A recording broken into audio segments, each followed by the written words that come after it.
Who comes to mind when you think of the most controversial YouTuber ever? Is it Logan Paul? Maybe it's EDP. Those would all be some good guesses, but in this video we're going to find out who stands above them all as the most controversial YouTuber ever.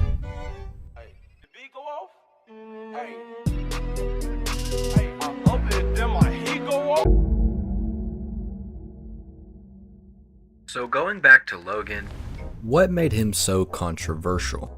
So I'm pretty sure we've all heard of the Logan Paul forest incident, but just in case you haven't, here's the quick rundown. We found a dead body.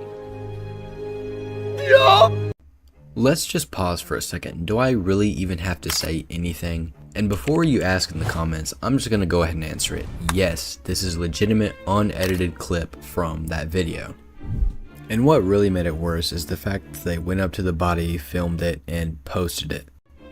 Now it's inevitable to go into the suicide forest in Japan and find, well, a suicide, but even if they weren't expecting to find a body and they ended up accidentally finding one, they should have just turned their cameras off and stopped recording. But moving on from that event, Logan Paul's reputation really has been recovered. He was on a podcast with the President of the United States, and then not too long after, he was in a Mr. Beast video. So it seems like the internet has basically unanimously decided that Logan Paul is cool again. And it's not just because, oh, it's been so long since the forest incident. He's been on a long journey of maturing and just building back up his reputation. If you want to know more about the redemption of Logan Paul, I made a video about it, but to be honest, it's not really that good. Go watch Sunny V2's video.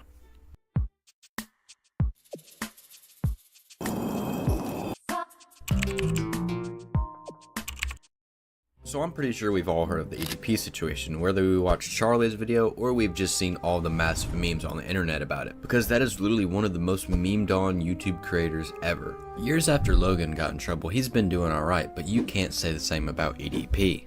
There's been multiple occasions where people will find out where he works, call the job site, and get him fired. That's because literally all you gotta do is call him and say, hey, this guy was trying to go meet a 13-year-old girl for a cupcake, and he's gonna get fired. Well, fist bump? I don't fist bump people like you, man. For those of you that might not know about the EDP situation, he was messaging a 13-year-old girl and went to go meet up with her. Now it doesn't take 2 brain cells to figure out that he wasn't actually going there to go get a cupcake.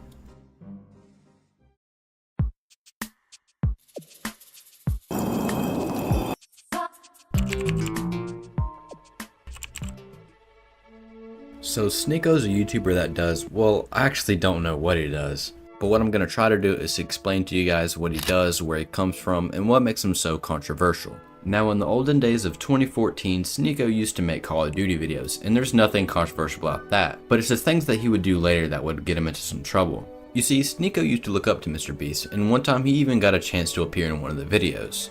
But his cameo on Mr. Beast's channel was short-lived, and he was fired directly after that. After Sneako got fired, he made a video exposing Mr. Beast, but he deleted the video minutes after he actually uploaded it. Now I actually don't know what was in that video, but I can imagine it was one of those videos that a lot of former Mr. Beast employees make just trying to get some views, with obviously fake allegations against Mr. Beast. But that's only just a theory. Anyways, years after this, Sneako decided to make a new video series, the 1 Minute Podcast, where he would interview random people in the city of New York and ask them controversial questions. Now in and of itself, this video series was going to be controversial, as well as Sneako with a lot of his hot takes. Oh, then they should probably die out anyway. And Sneako would realize the more controversial, the more attention he would get. And as Andrew Tate became more successful, Sneako decided he would join that bandwagon too. A $10,000 suit. Tailored by the best tailors in London. And with all the drama that was surrounding Andrew Tate, Sneako was right there doing the exact same things that Andrew was. But with Sneako using the formula, the more controversial, the more views, he's bound to be one of the most controversial YouTubers on this list.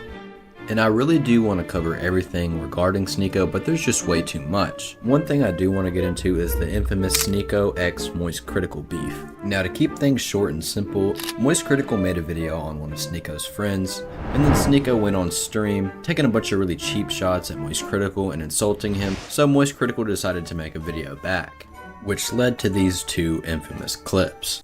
Oh, you want me to watch your clips? Watch my clips.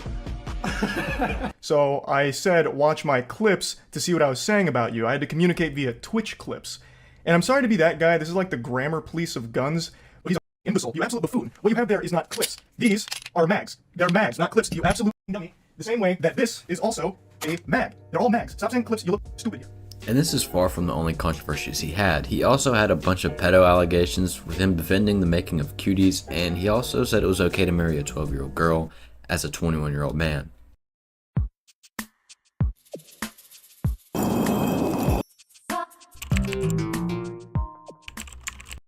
I don't know why, but it's always the streamers that are the most controversial. Speed has been in a bunch of different controversies that vary a lot from each other. So I'm going to try to speedrun IShowSpeed segment, just because a lot of people already know what happened with most of these controversies. So the first out of the 3 major controversies with IShowSpeed is one time he was on a dating show with Aiden Ross and he was partnered up with Ash Cash. And that's when he made a joke about, and I'm sure you can see why that was controversial, but on to the second thing. So the second major controversy actually was pretty similar in nature. He was on Valorant and he got mad and he was making some sexist jokes towards a girl. Is the female talking to me? Am I no, am I tripping? Am I tripping? Oh, wait, time out. It's a female talking to me right now. It's a female talking to me. Get off the game and do your husband dishes, bitch. And obviously Twitter just blew up on him, and that's really all there is to say about this one. And the last thing I'm going to talk about is Speed lighting fireworks in his bedroom, which was promoting dangerous activities to a lot of his younger viewers. I think a lot of the stuff that Speed does can sometimes just be wrote off as edgy jokes. But lighting fireworks in his room isn't the worst thing he showed to his younger viewers. And then lastly, kind of as a little bonus, is the IShowMeet incident. I don't have to elaborate any further, you know about that. So in conclusion, who's the most controversial YouTuber out of these 4? I'd have to go with Sneako. And Sneako's just one of those YouTubers that the only reason they're popular is because they're controversial, and they give people some reason to argue about. Now, saying Sneako is the most controversial YouTuber ever is a huge leap, because there is so many people on YouTube and there's 6-hour videos just talking about controversial YouTubers. So sure, he might not be the most controversial ever, but he's definitely up there. You watched all the way through this video, so that means you liked it. So if you wouldn't mind to help me get to my goal of 2,000 subscribers before October, that would be a huge help. Only 1% of my viewers are subscribed, so if everyone clicked the subscribe button, we could easily get there. Anyways, that's it. Bye.